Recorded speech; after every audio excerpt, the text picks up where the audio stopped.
Ladies and gentlemen, welcome to episode 445 of the Maritime Paintball Podcast. My name is Brad Odell, coming to you live on Facebook, YouTube, and Twitch, and of course, 97.9 FM CHSR in beautiful Fredericton, New Brunswick.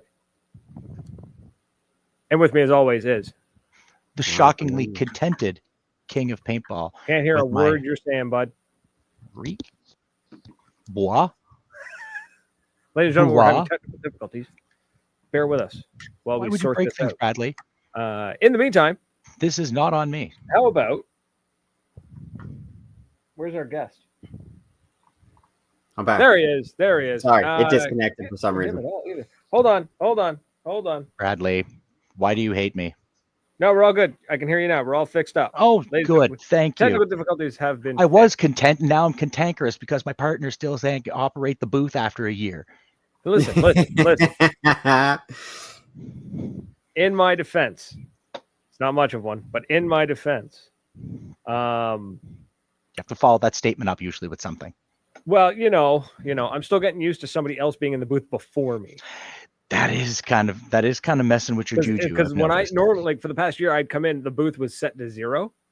Nice, right? Like everything's off, except for Sam, Sam is the automated system. So I would come in, I'd mute Sam, bring us up, problem solved. But like with him, it's kind of like, I don't know which way I'm going, left, right, center. Okay. So anyways,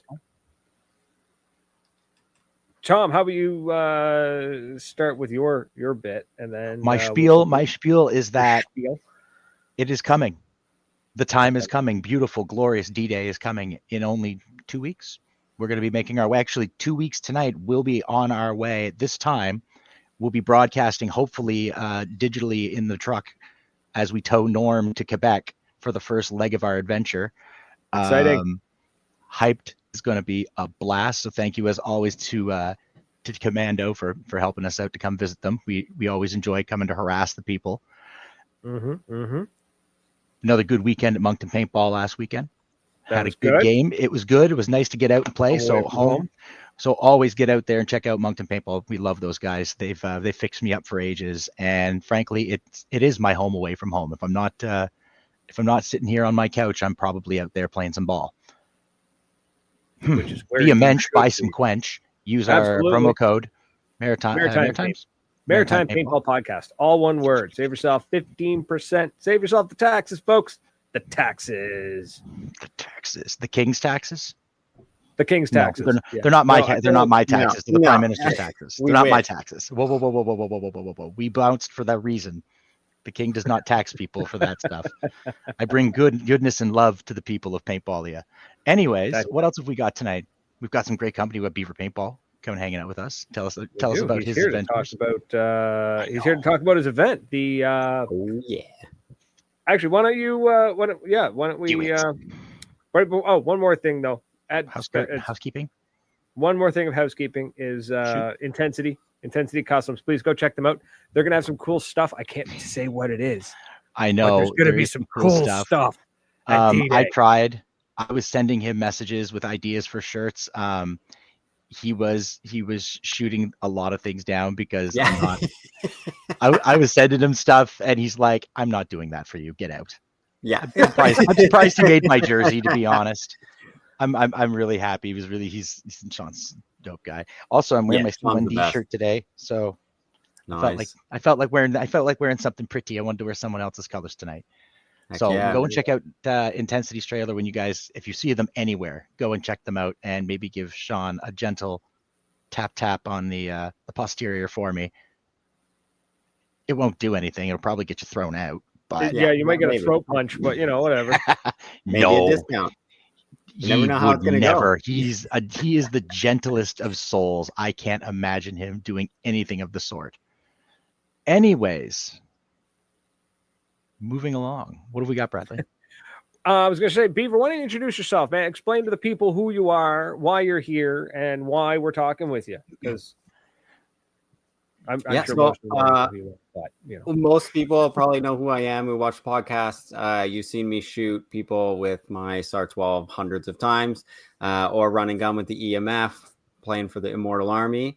And more recently for the Gravekeepers. And a lot of you know me because I host 2 game series the raid series, which was more competitive, more intense, more difficult Magfed. But then I wanted to throw a second game that was a little bit more introductory to Magfed only games. So I built up Operation Outlanders, which is actually based on a conquest mode from the old Battlefield games. And it's last year was pretty good. We had a pretty big turnout, a lot bigger than I thought it was going to be. I thought we were going to get like 40, 50 players. So I planned for 40, 50 players. And we had just under 100, I think, or just over 100 around there. Love that. That's minty. Yeah. So it was great. We took it from the smaller field, which is Georgina Paintball, and we brought it over to the compound. They were nice enough, the airsoft field, to let us bring a couple Magfed games there this year. So we're bringing it to the compound. Got a lot more space. Got 200 acres of play for everybody, and it's that field is excellent. If you haven't been, you have to check it out. I really want to try and get out. We're kind of stuck right now because there's the Operation Honey Badger at the compound is the same day as Canadian Legends. So Tom's like, I kind of want to go to the compound, and I'm like, I kind of want to go get my ass kicked at Canadian Legends.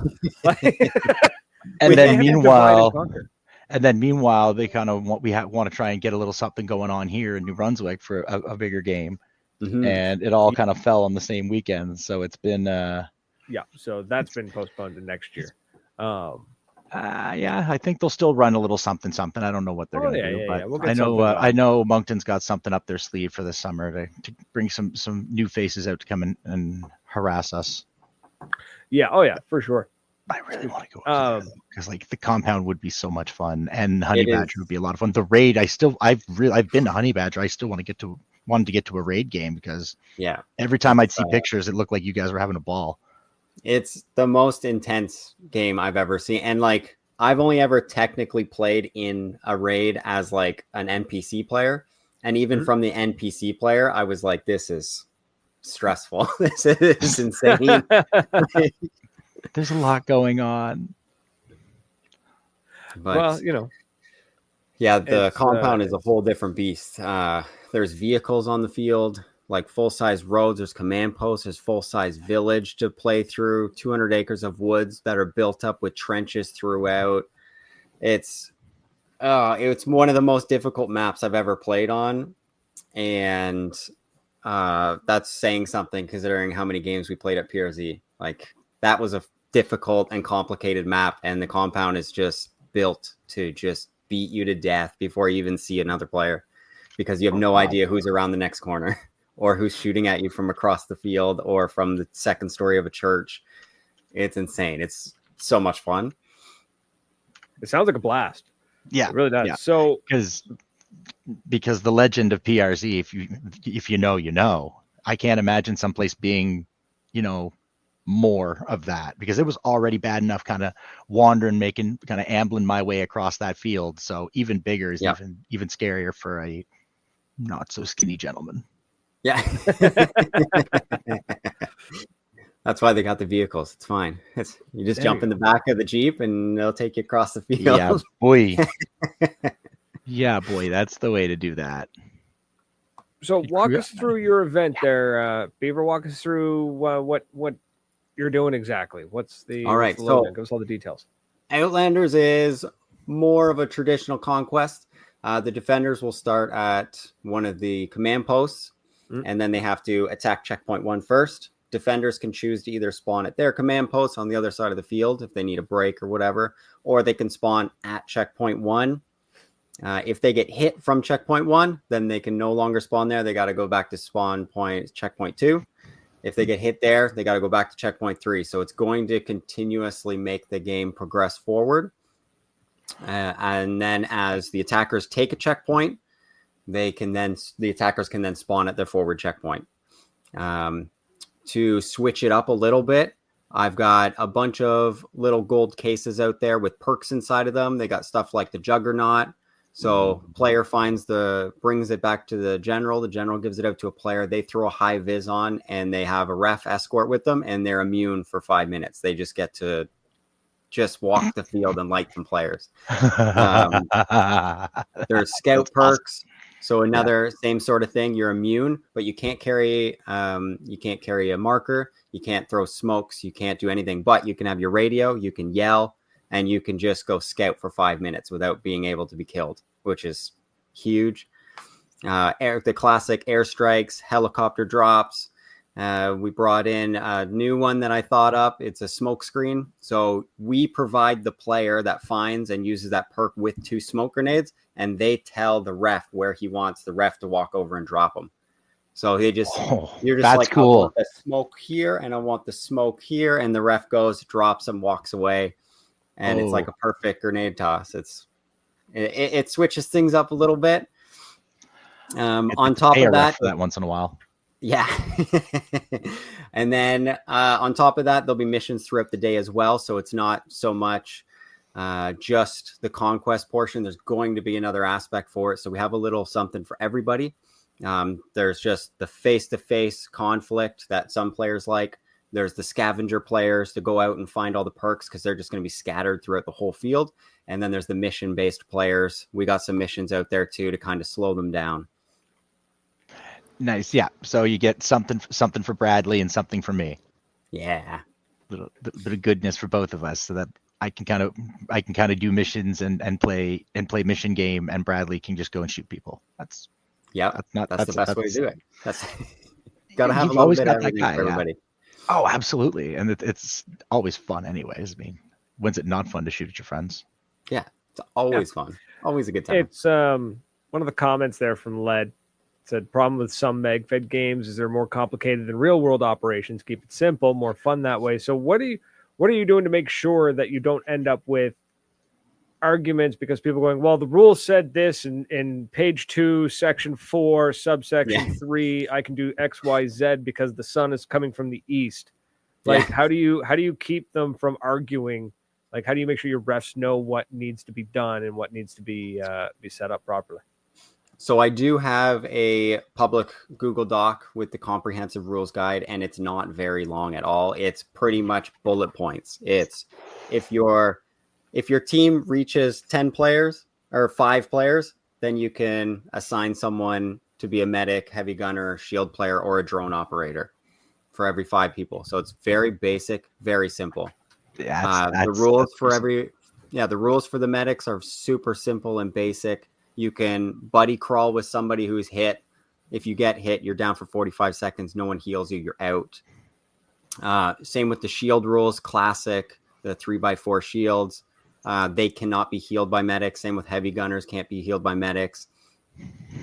I just wanted to keep it like Led said, like as simple as possible. Last year we had pretty much no questions throughout the whole day. Everyone's like, yeah, we're just attacking checkpoints. We get it. You just rush the checkpoint, and to capture a checkpoint, if there's not a mission out and about, right, you just get 5 guys within the circle, and you have to hold it for 2 minutes consecutively. So you have to hold down the enemy. Okay. It's super simple. I wanted to keep it as basic as possible because my other game is as complicated as possible. There you go. I love it. Yes. First of all, that's being just brutally honest. Yes, the other game is complicated, but if you're there, I don't want to hear any pissing and moaning. It's too complicated.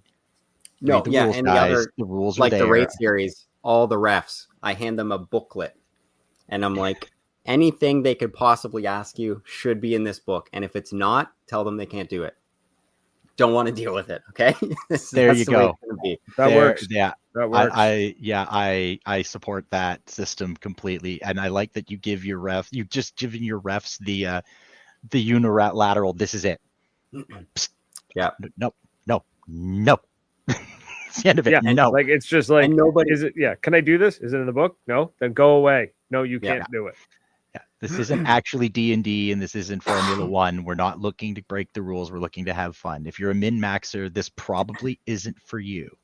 Yeah, and and most of the people pretty much don't question the refs because I tell everyone, I'm like, you argue with a ref, you're off the field. Basic. You cheat, you're off the field. Don't want to see it. Okay. It's pretty simple. I mean, I'm a simple kind of man, but that seems like some pretty basic. Yeah. I like a lot of places that have the "don't be a dick" rule. It's a great rule it's a great rule in life, kids. So suggestions, right? And it's so easy to follow.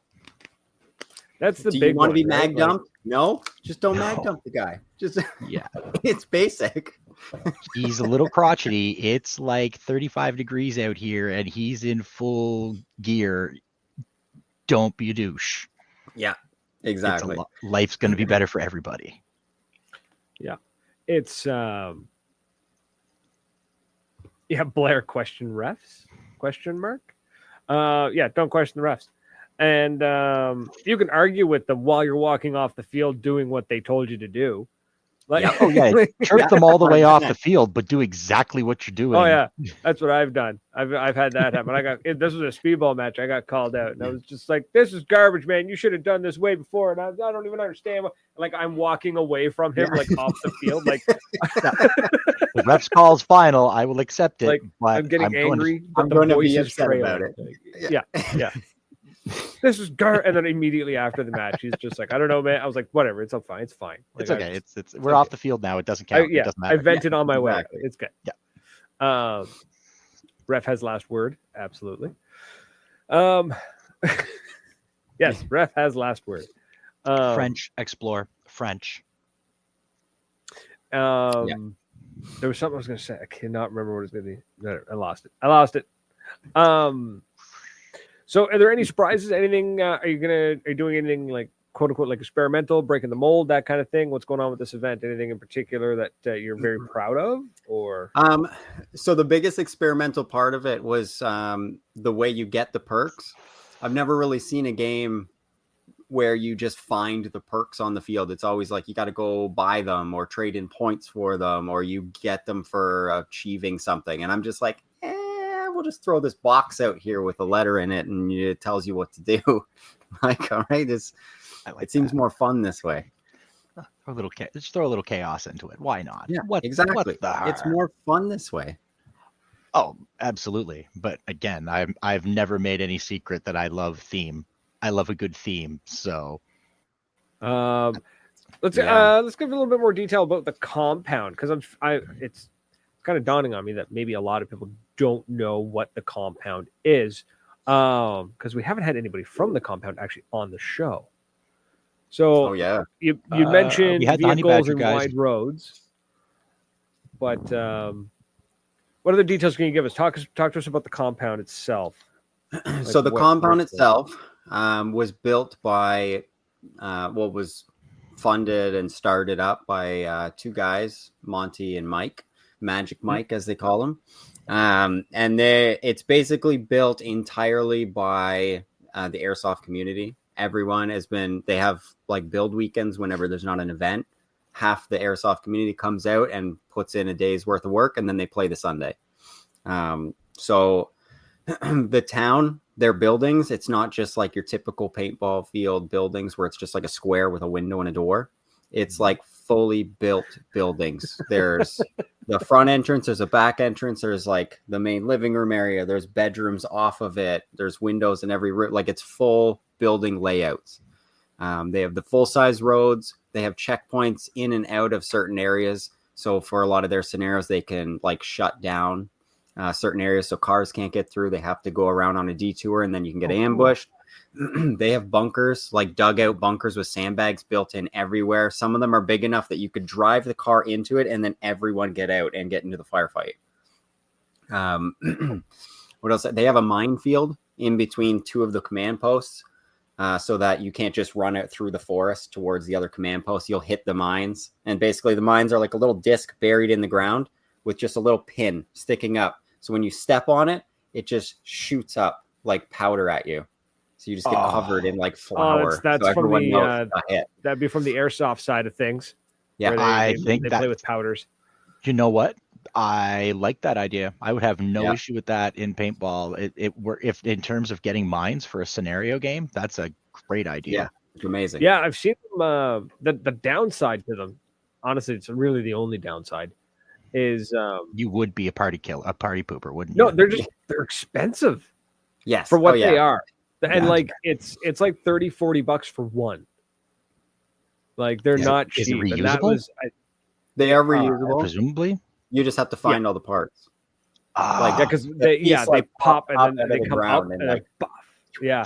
So really like a Betty. Cool. Okay, I get you. Yeah, that is it's cool. just super impractical unless you like for a regular player to go and be like, I'm going to be the guy with mines. Not practical. But for a field to do it, for the field themselves to be like, these are ours. That's awesome. I love that. Yeah. We've talked about doing that. Like this was years ago. Rap 4 had a couple of different options, or now MCS. Mm-hmm. But a lot of paintballers at the time were very like, we don't like the idea of something shooting up under our mask. Yeah. Because a lot of airsofters aren't wearing full coverage masks and their mouths are usually exposed.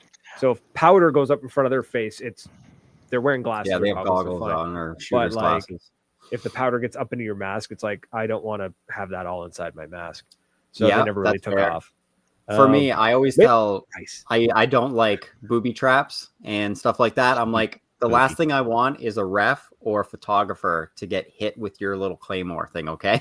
Like, you know what? I never thought of that. Some poor photographer with like $4,000 camera just like steps on something, this chalky powder just jams the gears of the lens or something. I shouldn't be giggling because I just pictured it being Sheldon, and then you said all the gear, and my brain went, "Oh shit, Sheldon's gear."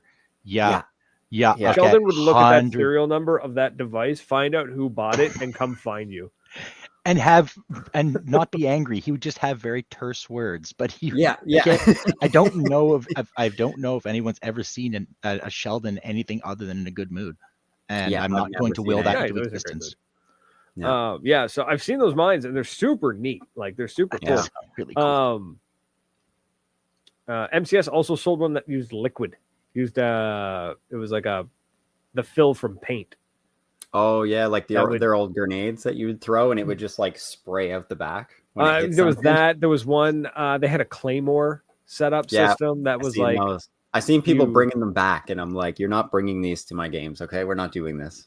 I don't want to. If I'm reffing and I get hit by that claymore, you're not finding it. It's getting thrown somewhere. I don't know. Alpha 22 is like $4,000 camera. I'm like, I don't know, man. I don't know the price of a camera. I assume that the camera and the gear is expensive. Hey.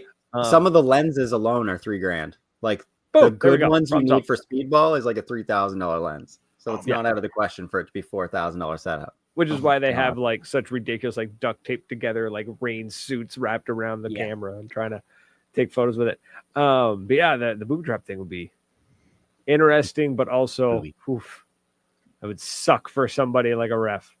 That is cool that they have them on the field. Yeah, you know what I mean? Like, just in one specific area in everyone's map, it's all highlighted in red, and it's like minefield. Right, it's a minefield. It's like you could cut through here, and you could maybe ambush somebody, or you're going to end up in bright pink powder. You could crawl. You could try to diffuse it. You could be bold. You could be brave if you know how to do it. If you step on one and you have a multi-tool, you're able to go and like cut the wire and pull it out, so it won't blow up on you. Anybody who's going to this event, you should be listening to this. Like, I'm just picturing like some poor guy like out there just like on his belly with like a wire, like with a rod, just like poking the ground as he goes looking for the mines. Like I'm just picturing Solid Snake in like the OG Metal Gear Solid when you're crawling across the minefield and you're snatching all the mines. That's what you're just snatching the mines, just taking the mines. Taking them with you and you plant them elsewhere later. You can't do that. I mean, it's not in the rule book, so no. You can't do it. Live streams in the chat. What's happening? He says, "What up, gang? We're talking the upcoming Operation Outlander 2 at the compound, which it's not Electric Boogaloo, is it? Operation Outlander 2 Electric Boogaloo. That'll be number 3. Yes. More ridiculousness in paintball, and this does sound like it's going to be just a touch on the ridiculous side. No tools on the field. No tools on the field. I take exception to that. I'm allowed on fields. I'm using. I'm thinking that's more of a paintball rule, less of an airsoft rule, where the compound is 90% airsoft. and they've only just recently opened up to us filthy paintballers. I would beat the ever living hell out of whoever does that. Whoever puts that, and by a little I mean beer, a lot. Yeah, beer urine in those mines. That's greasy. That's filthy, Mr. Burke. Yeah. I approve. I approve. That's disgusting. I love it. Yes. Want me to lie? Like, no, it's awesome. Walk me through on the because I find a lot of Magfed games do this. I'm not a huge fan of it, but to each their own. But are you doing the whole like different classifications of marker types, and then there are different firing types and yada yada yada? Like the only breakdowns of it is like the heavy gunner role and the shield player. They're restricted to the shield player has like a pistol, and the heavy gunner's got the box mags or a defender. But everybody else, bring what you got. At the end of the day, it's paintball. It's paintball gun. Yeah. They all shoot the same. Don't matter anyways. Cool. I don't like box mag and shotgun or not shotgun shield.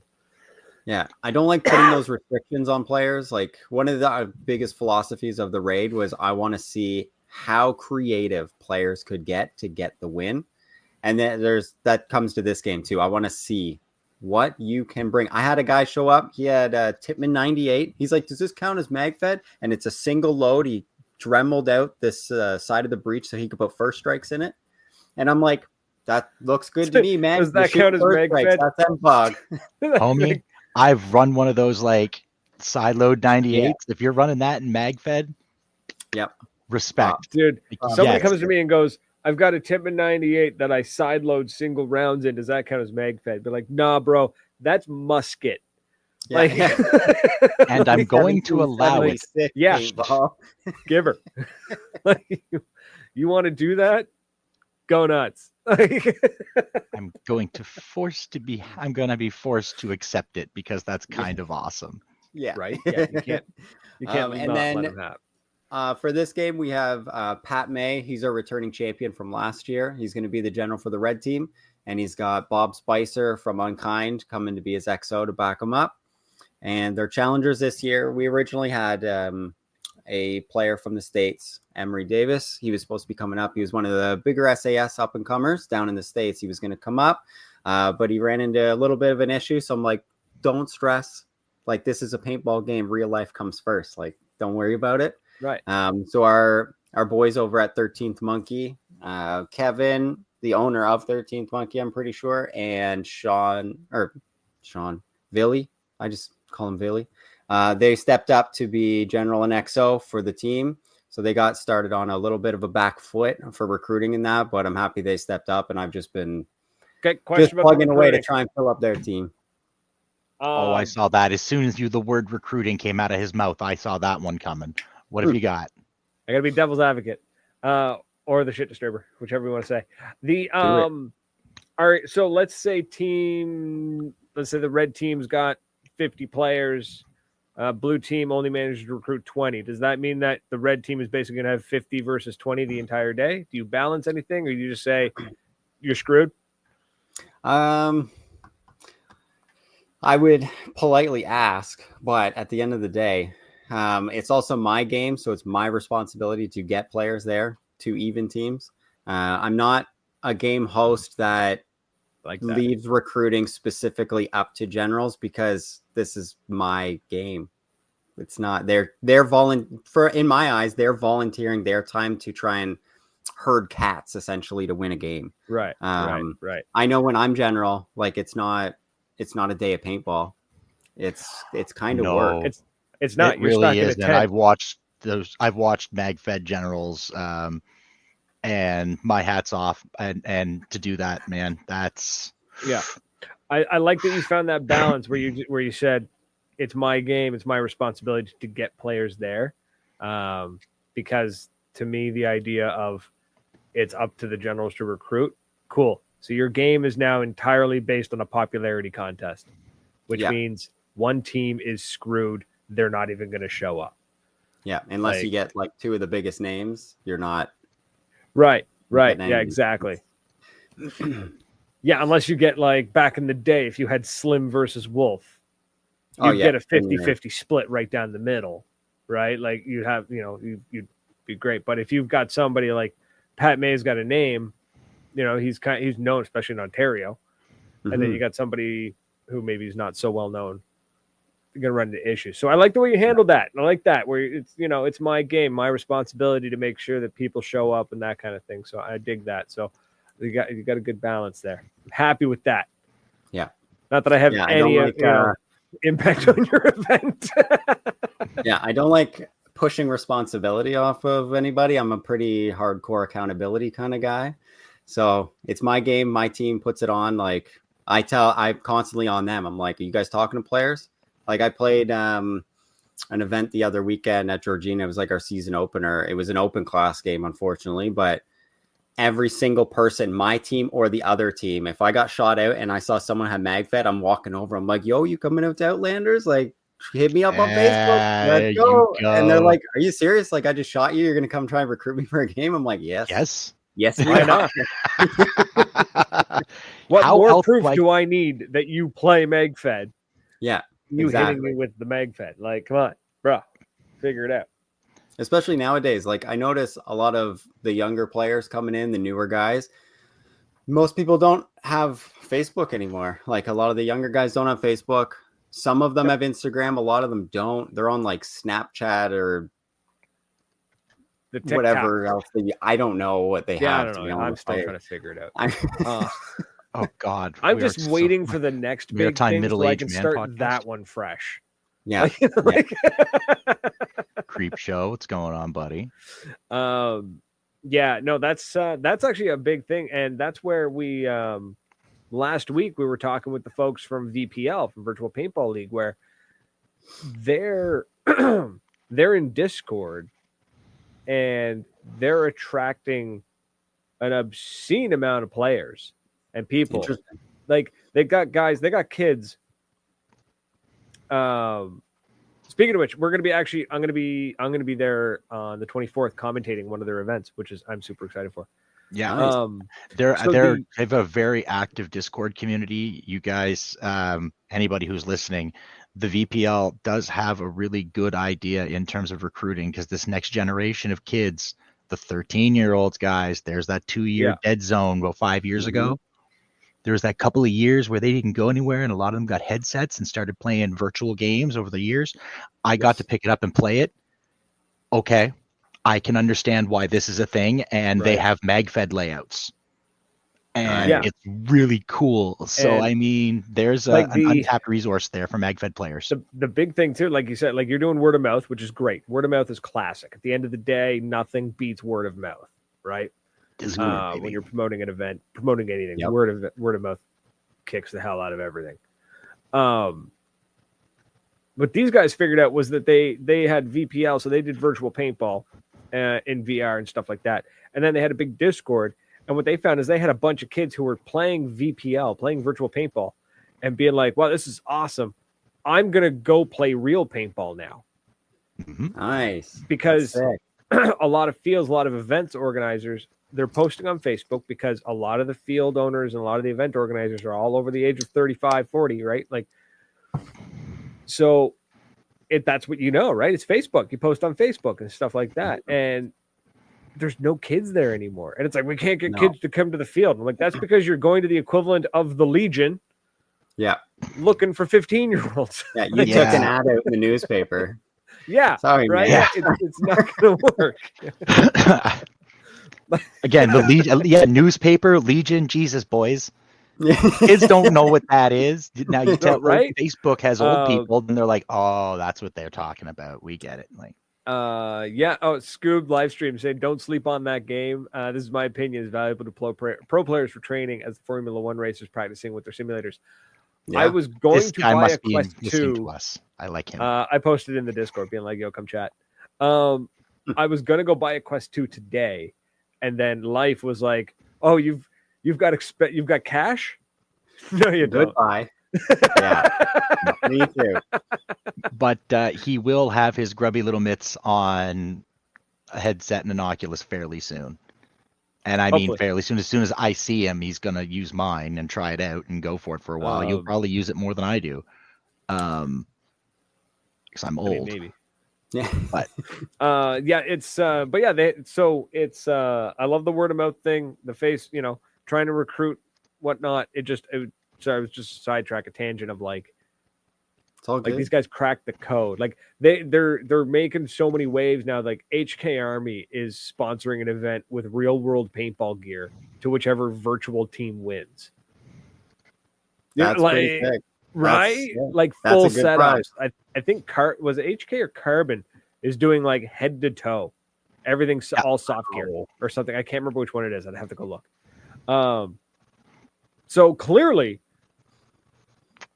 something out there is working. Tides are shifting. So hopefully, I don't know. Nice little tidbit. Take that with what you will. Time to start a Discord channel. Hard part is promoting the Discord, man. Hard to promote the Discord. It's like, hey, come find this Discord. Here's this very specific link you have to click on. Just carry around the QR code. Be like, scan this.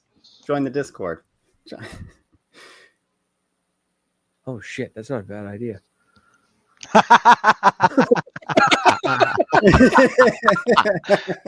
Damn it, that's a good idea. I wish I had a thought of that earlier. Write it down. I should have got message Sean. Sean, can I have a QR code? Jersey? I wonder if that would work. That's an interesting concept. I like that. Like, scan my shirt. Get the Discord. Know what's happening. Yeah, I was talking to I know some airsoft players. One of them has his own Discord set up for his like little, I don't even think they're technically a team. They're just like a group of players. They've got like 30, 40 people in there. And another one I talked to, he's got 400 people in his Discord. And they were asking me questions about like doing an event at Georgina because I played there for years and years. And I was like, yeah, just like talk to Bonzi. He'll hook you up or whatever. He put a thing out for 100 players and it sold out in 2 days. Like it was done. It was filled. And I'm like 2 days? Seriously? That'd be sweet. That'd be nice to get numbers like that in 2 days. Then I'd know how many reps to bring. Blair wants to know 43 cal allowed. Is Blair Singleton's asking 43 cal? Of course. If you have it, I'm not going to have it. So because the compound is an airsoft field, they don't sell paint. So any paint you want to buy, you have to pre-order it through me because I'm literally buying it from Valken and bringing it myself. Cool. So if you have 43, I'm not going to stock it. Just bring your own. Pick it up from Tactical Sports or Tier 1. Or realistically, are they actually going to hit anything with 43 cal? Let's be honest. A tree. That's it doesn't move. It out of the barrel. Yeah. Mike Nicholson Jr. there has got a great idea.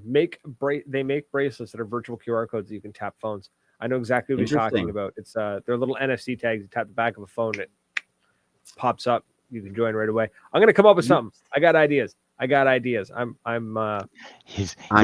brain is awash with ideas.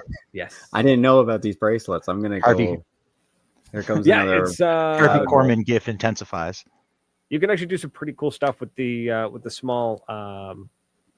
They're about the size of a loonie. It's a circuit board with about the size of a loonie. That some of them have have Wi-Fi enabled to them too.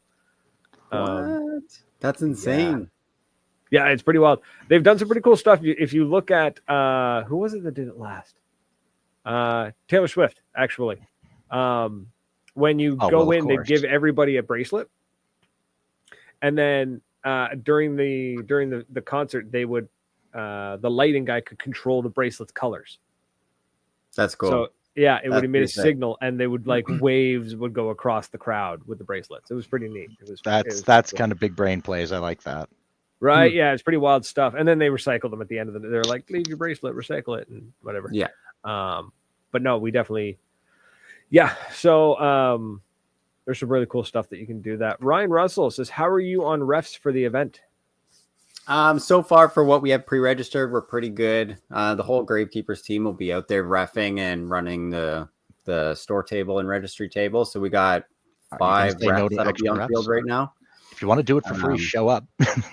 You want to be a free ref, you don't want to get paid. I don't think anyone's going to complain about having an extra ref. Nope, we never complain about free refs. Refs are expensive, and I don't even complain about it because reffing is not great. It is not. Especially not in Magfed, because you just walk out of the woods and you get shot, and you're like, come on, I got the orange on. Boys. Yeah, right. Come on, guys, work with me here. But we have pre-registration giveaways as well. Tactical Sports hooked us up like always. They have always got my back whenever I've been hosting games. All of my games for the last 4 years, they've always sponsored us, always backed us. So for this one, everyone that registers, I've got 2 $50 gift certificates for Tactical Sports. I know they're still building their website, but if you need anything, you can message them on Facebook, call them, email them. They'll tell you if you have it, and they will ship it to you. And you can give them the code over the phone. You can use the gift cards over the phone, over email, anything like that. I also picked up a couple drones because I do allow drones to be used in this event because aerial recon is insane. And I saw it in another game. I think it was an airsoft event. And it was nuts to see, like, you see the guy on his little screen. He's flying around. I'm terrible at flying them. I've crashed 2 of them, and I just won't touch the controller anymore. I don't know how players are, like, how people are so good at flying these things. I had it in the air. The wind took it, and it was gone. I was like, okay, see ya. I think the really expensive ones do a lot of the flying for you. Yeah, that's what I'm hearing. Then there's like the FPV drones where that's just the F1 of the sky. Like you've got to have the skill. Yeah. So I picked up 2 drones for pre-registration giveaways. So if you win one of those drones, I'm going to do the giveaways the day before. I'm going to charge up all the batteries for the controller and the drones themselves. So if you win it, you can use it the next day at the event. You can pick it up at the registry table. I just want to put on cool games. Like, I love that. I want to give great. players the tools they need to have fun and to do crazy stuff. And if you crash it on the field, you won it anyway. It was free. Who cares? Yeah, I was just going to say, like, folks, go pre-register so that you can smash your drone at the event. Yeah, right into a wall or a tree, whatever you want. Whatever, smash it up. It's your free drone, but he's going to give away an item before the event. You don't see that often, so you definitely want to pre-register and get something free before the show. Like, why wouldn't you? Madness, I tell you. And right now, I cut the prices of everything as far as I could. So like entry right now, pre-register price entry is $65. Bag of graffiti is $45. Graffiti case is $100 flat, and bring your own first strikes is $25. That is instead of everybody's at $35.30, and I'm like, that is not bad for a box of graffiti. Yeah, out in the middle of nowhere on an airsoft field delivered to you. Also, that's in the face of possible paint price increase because of tariffs. So, get your paint now, kids. It may be a zero-sum game for paint sales, which is fine. Don't really care about that, to be honest. I've never been in paint sales. I've always been at a field where they're selling their own paint, so I've never had a hand in it. Just please don't let me go negative. Oh, please, government, don't kill me. Boy, kids, don't let your boy go negative. Help him out. Pre-registration giveaways, it's going to close on May 24th, and also prices will go up May 24th. So cases are going to go to 110. Entry is going to go to 75. I'm just trying to incentivize you to pre-sale so I can hire refs and make sure I have enough paint for you, because I have to put in an order with enough time for it to be delivered and then for me to go pick it up and then bring it to the field. So please register. Help me out.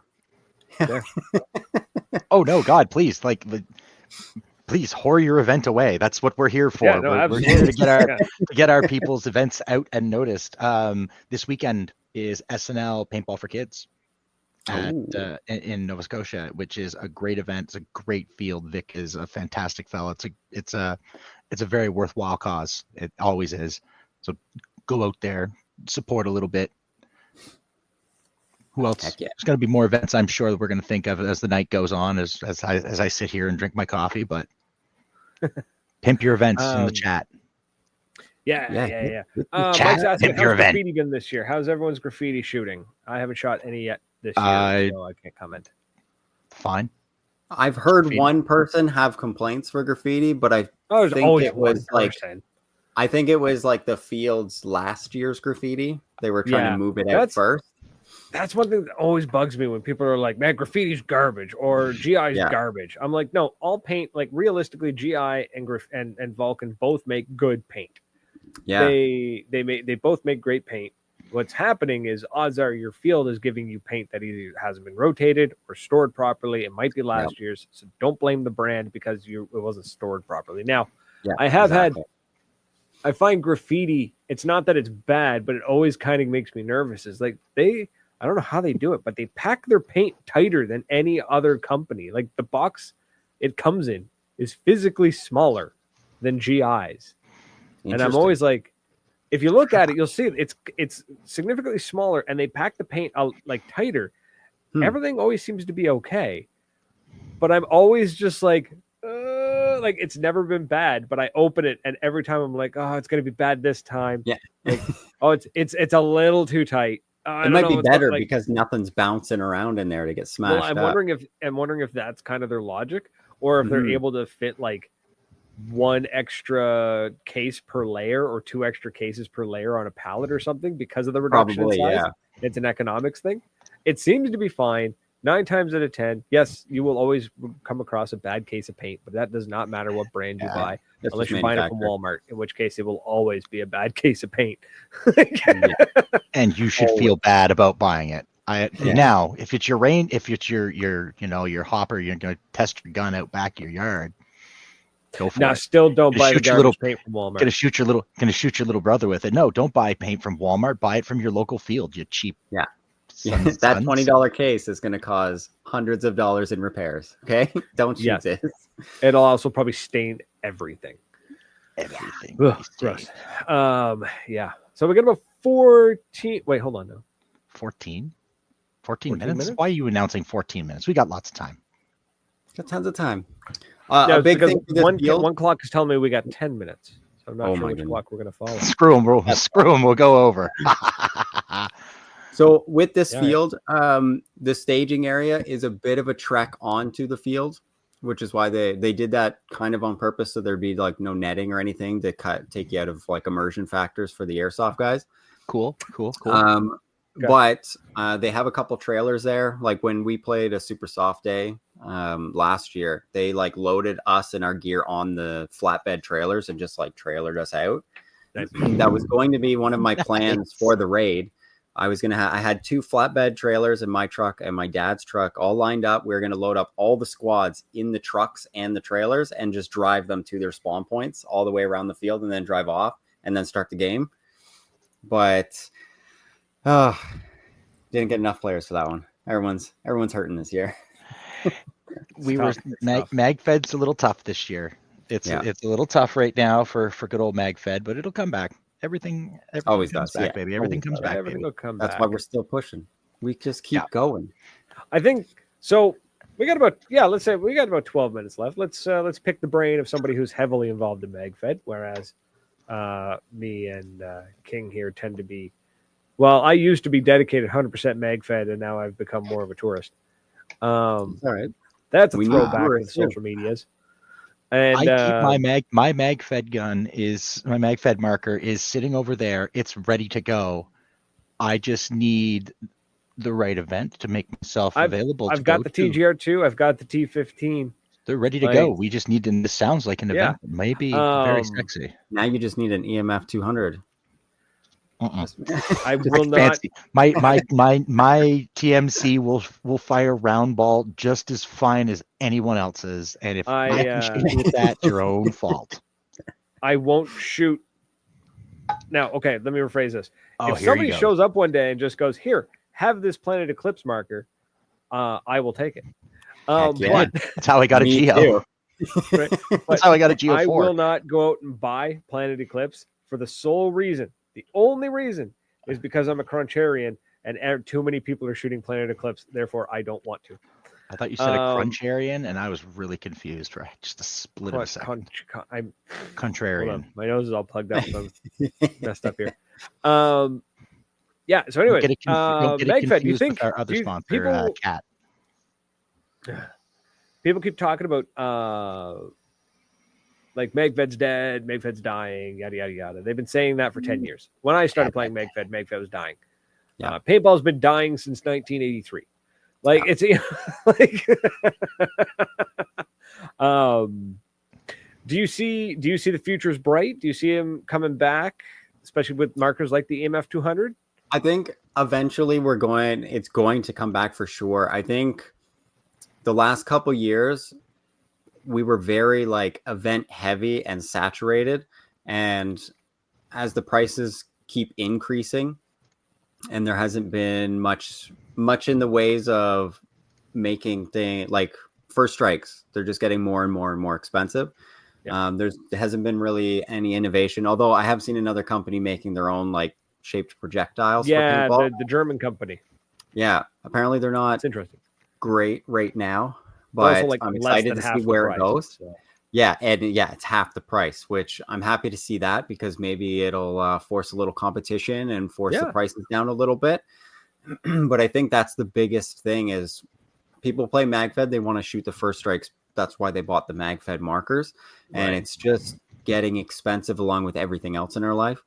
So I think I made the comment the other day to somebody. I was like, Magfed's just in a little recession right now. It's going to come back. It's just in a bit of a down. It's going to not flatline, but it'll go down, and then it's going to come right back up. Like when Magfed needs to tear of Speedball. When I first started playing Magfed, was the summer before COVID hit, like 2019. Yep. And I was all hyped up. Magfed was massive. It was huge. COVID hit, kind of died. The summer after it, the lockdowns lifted. It was slow.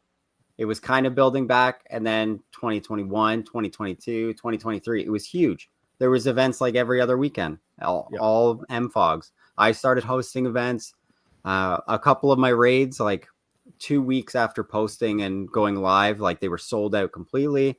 It was huge. And then over the last year and a half, you see players kind of drop off and they're like, oh, I'm too busy. I'm doing this. I'm doing that. I'm trying to get this promotion. I got a family now. I get it. I got a 6-month-old and a 4-year-old. Like, I get the family thing. It's been tough to find time for paintball. So I think a lot of people are just, a lot of the guys I was playing with are in like probably in their mid 20s to early 30s now, just like me. I'm my early 30s. And they're just like in that transition phase of life where they're like trying to figure out their stability, like their baseline, and then paintball comes back. It's just that I can attest to that. Like my daughter is now 2, and I feel more comfortable. Not more comfortable. I feel less guilty going out now. Yep.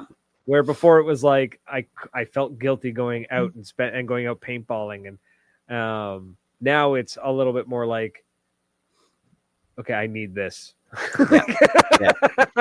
I've been waiting for this moment. I've been waiting for a long time for this, because I started the Magfed thing the year after Rona, and I was hearing all the stories of how awesome it was, and then it was pretty good. I played a couple really cool events, and then it kind of died off. So it would be fun to see it come back. If there was it kind of like the bubble burst, you know what I mean? Like Magfed grew, and it was like it grew and it grew and it grew, and like you said, there was a Magfed only game like every weekend, and I'm wondering if maybe there's an oversaturation, an overexposure, and people were like, "Wow, I'm bored of this now," and the bubble popped, and a lot of them moved over to speedball or just regular woods ball running hopper stuff like the EMAC and whatnot, and they did that for a change. And instead of it being a, wow, we have way too much Magfed, let's tone it down a little and let's meet in the middle, everything swung to the other side. You had no Magfed, you had a ton of woods ball and a ton of speedball. And now that's starting to come back a little bit. Maybe we're like, we're eventually going to like come to the middle. You know what I mean? Like it's gonna balance out. I think 2022 or 2023, I hosted 4 events that year. And it was like sell out. Like I was like, holy smokes, like this is just going and going. Appreciate that, Andrew. And once I saw that like one of my games didn't sell out, I didn't sell all the team spots. I was like, okay, it's time to take it back. Took a complete year off of hosting events, just played events, talked to players, got a feel for it, and then came back this year. Took 2024 off. We're coming back 2025. The raid didn't sell out, unfortunately. I had to cut it because to host at the compound, you have to pay for 100 players no matter what. That's their minimum, because airsoft games are like 4 to 1,000 players. Like, it's insane.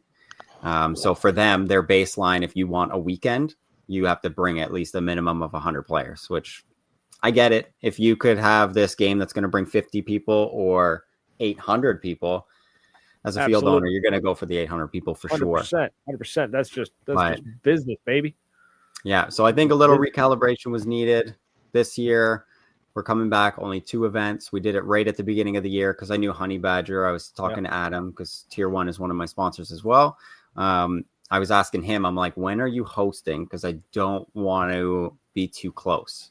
I don't want to have like back-to-back Magfed games, because then one of the games is going to do poorly compared to the other. And he's like, oh, we're going in fall. We're going in the fall. And I'm like, all right, I'm going in the spring. We're going season openers. Andrew there's got, like you said, Magfed events. People like Beaver bringing back what's cool about it, promote when they're playing Magfed and that kind of thing. Something I'd love to see, really, I would love to see happen more, is Magfed players playing regular days of paintball. Yes. Don't hold out for the Magfed only game. I knew a couple of guys that they would only play if it was only Magfed. If there was a hopper in sight, they didn't go. And I knew other guys who it was even further was, if it was Magfed only game and they weren't allowed to shoot first strikes, nope, not going. So they would end up playing twice a year. Yeah. Because they had such a specific requirement for their event. So I'd love to see more Magfed players get out there and play with the regulars, play with the speedballers, go to walk-on days. The amount of players that I got to buy Magfed gear just from playing walk-ons. Right. Also, you're going to get better. If you play Magfed against Magfed all the time, don't get me wrong, Magfed players are, well, I made a t-shirt that said Magfed players are terrible at paintball. But what I'm saying is, if you play only Magfed against Magfed, you're eventually going to get yourself into a rut. But when you step on a paintball, like a speedball field, or step on a woods ball field with speedballers, and suddenly you're like, oh, I have to think a little faster. I got to move a little quicker, and I got to move a little bit differently. And it's just going to sharpen your skills. So get out there and don't just limit yourself to those scary, aggressive Magfed players are so much fun to run into now. Which is hilarious because Magfed player, I got a hopper. You're getting thumped, and they're fast and they're accurate because they've got at best 18 shots in the mag. So they got to make it count. And they're like the only one that's worse are pump players. Yeah. Well, even the event I just played the other weekend, it was a complete open class game. I was the XO for the event. I didn't even have a marker. I went out with a riot shield and a pod pack filled with paint just for the speedballers on the front line. I'm like running up with the shield and they're just like lighting me up. And I'm like, all right, I guess we're going back to spawn. Let's do this again. Well, we can do better next time. Right. Oh, but that's like one part of open class. I had a huge leap forward in my skill set because I met a guy. His name was Mike. He's like, I think he's D3 now, but when I met him, he was a D4 player, speedball player. And he just showed me like just the little snap shooting tricks. And I'm like, snap shooting works with Magfed gear. I used to snap shoot people with like my bolt action SAR 12. I'd be like, I tried doing that with the, and I'm like, I don't know, man. We just go with for it. Exactly. The first strike scout. I had to do that where it was like I was behind a bunker and I was like, okay. Bop. Yeah. If you go back and forth from style to style, inevitably you're gonna have that crossover of skills. Magfed players stop and think for a half second and then make the move, whereas a speedball player is going to go balls to the wall. But that speedball player is going to have those little tricks that they do that we can take back and forth. That's what's 100%. That's when you see really, really talented players, is the guys that can do that. For sure. How we doing? For sure. How we doing, Bradley? Check the clock. Ended there actually. So, Beaver, thanks for coming on, chatting about your event, talking about Magfed in general. And thanks for, yeah, absolutely, man. And good luck with your event. For everyone who's in the comments, liking, chatting, sharing, all that jazz, truly appreciate it. Thank you so much. And please, folks, come find us on the other socials. We're on Facebook, Instagram, TikTok, Twitch, and you can find our Discord link in the show notes, in the show description. So go check that out. Come join us in the Discord. And, of course, keep an eye out. Virtual Paintball League on Twitch on Saturday, May 24th. I forget the time. I will be on there doing color commentary for their event. Very excited for that. So it's going to be a good time. But that's it, folks. We're out of here. It's been a blast. Until next week. Cheers. Doodles.